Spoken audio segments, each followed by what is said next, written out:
It's Tuesday, January 12. Welcome to your Barbados Today Evening News Update. Health authorities are investigating a new cluster as the country reported some 84 new positive COVID-19 cases. Health and Wellness Minister Lieutenant Colonel Geoffrey Bostic made a disclosure at today's COVID-19 press briefing as he provided an update on the clusters. Let's deal with the West Coast cluster. There are 86 positive cases that we have identified from this cluster, 86. And there are 2 persons who have been associated with 25 of these positive cases. 2 persons associated with 25 of these positive cases. Included in the West Coast cluster, we have a West Coast bar with 27 positives.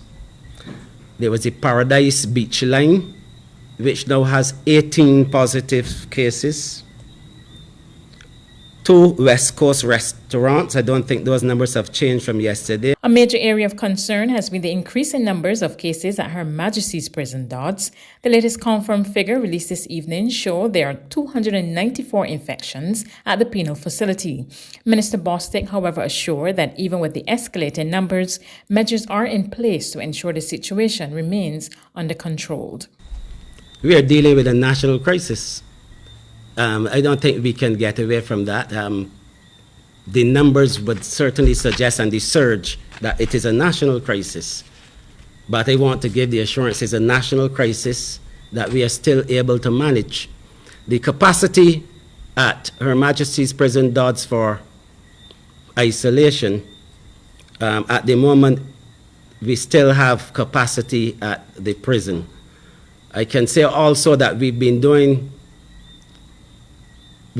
some work at the prison in order to make sure that we isolate those persons from the remainder of the prison, and that is in progress.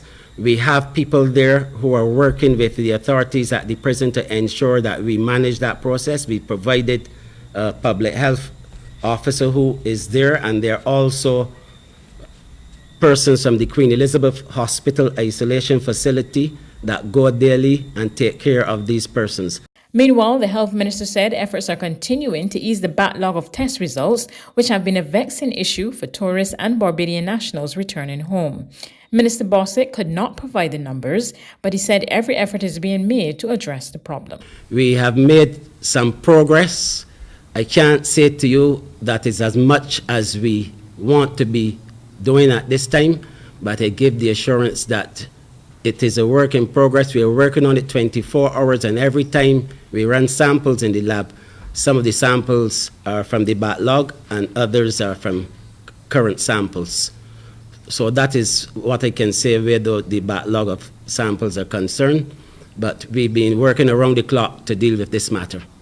COVID-19 cases in Barbados now stand at 968, with 377 females and 591 males. 84 positive cases were recorded today, which consists of 75 men and 9 women. 67 of the 84 are from HMP Dodds. 553 people are in isolation, 9 persons were released today, and so far 408 people have recovered from the viral illness. The Public Health Laboratory has conducted 84,978 tests since March 2020. In other news this Tuesday, the Barbados Hotel and Tourism Association is continuing talks with tourism authorities on government's decision to pay the cost of accommodation for persons in quarantine awaiting COVID-19 test results beyond 72 hours. Chairman of the BHTA, Geoffrey Roach, said they are seeking clarity as tourists and Barbadian nationals returning home are seeking answers. This crisis has been stressful in many ways, and not having the ability to provide guidance to the guest on this matter has only added another layer for our members and their teams, and so we hope to have the process settled as quickly as possible.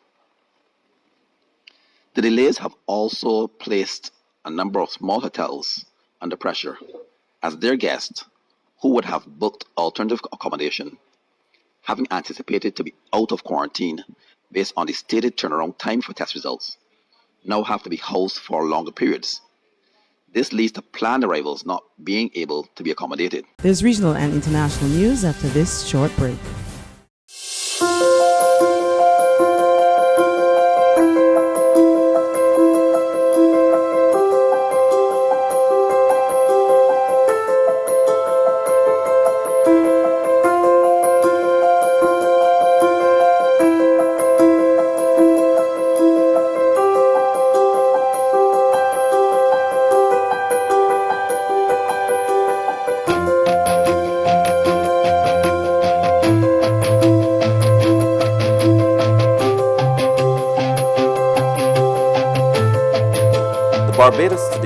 news you can trust.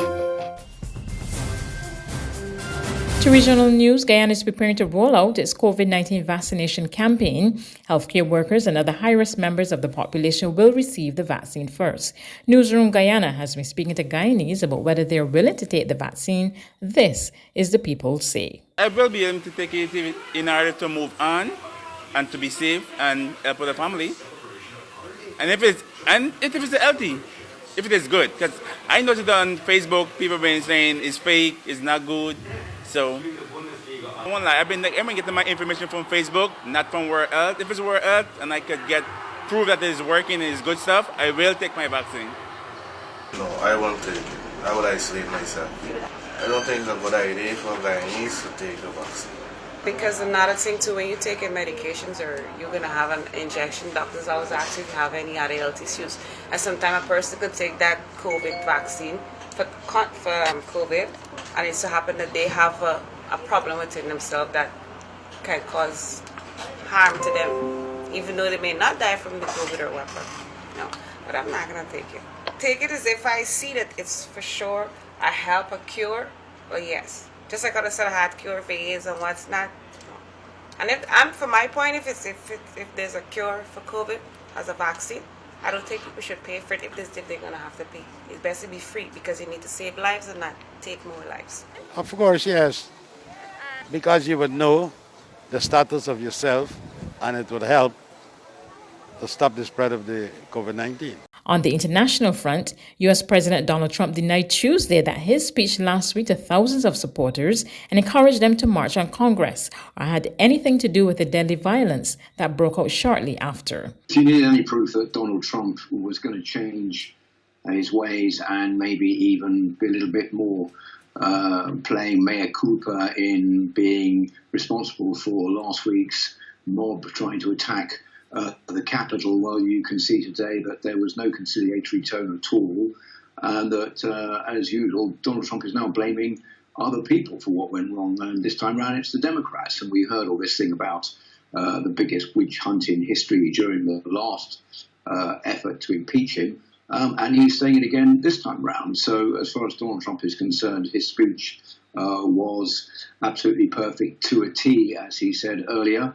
And if anybody wants to see those responsible for what is going on at the moment, because it's causing a lot of trouble, i.e. the Democrats trying to impeach Donald Trump, then they are the ones to blame. And Donald Trump himself sees that he has done no wrong.